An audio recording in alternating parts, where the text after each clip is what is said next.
we're going to take a look at the cosine law, and this should be on page 189 in your textbook. Okay, so far what we do know in trig is we know that we can use SOHCAHTOA,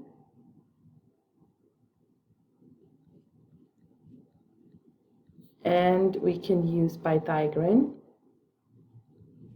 But remember, these can only be used in a right angle triangle, so that's a limitation. Okay.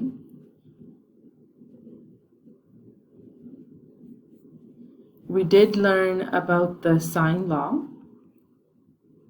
and sine law is the one that we can use as long as you have an angle and its opposite side and one of the other missing pair. So you need to have like a pair. So you need to have an angle and a side, and if you have another angle or the other side, then you can find the fourth missing part. And you use it two at a time, two of these, to create a proportion.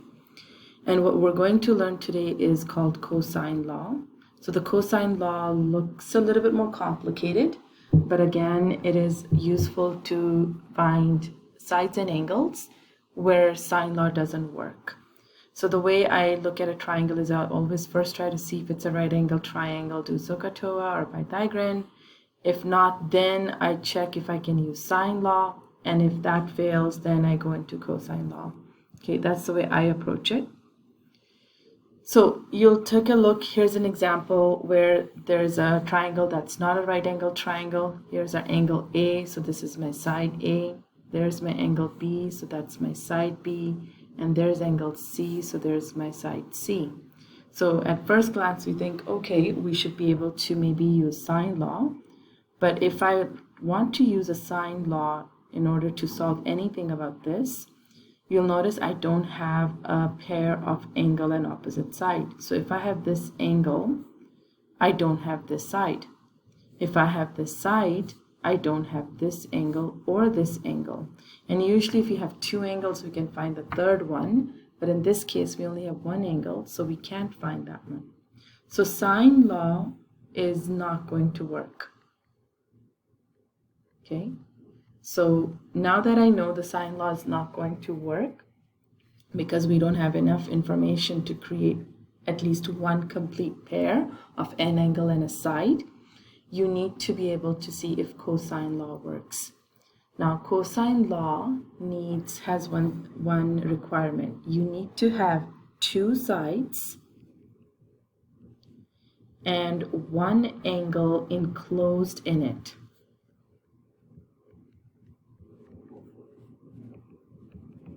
So what you have over here, like you have two sides, and you need to make sure that the angle that is given is in between them. So they make that angle. So in this case, if they had given us these angles, that wouldn't have been useful. If we're using two sides, we need to have that angle in between them. If that condition is met, then we can use cosine law. Okay? And what does the cosine law look like? It's also given on your formula sheet. The cosine law is a squared equals b squared plus c squared minus 2bc times cos a. Looks complicated, but it's not. Just log. Okay, so here are three versions given to find three different sides, a, b, c. And that's how you can find them. So again, this one also says the same thing. For us to use cosine law, we need length of two different sides and an enclosed angle. Okay, this cosine law helps us find a missing side.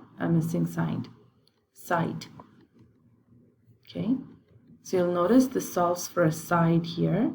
It does not solve for an angle. To solve an angle, there's a different version. Also, you need to notice that in this formula, we are not solving for the side A, B, or C. We're solving for a square.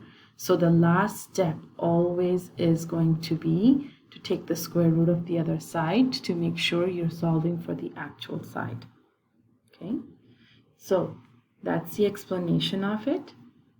In the next video, let's take a look on how to actually solve it.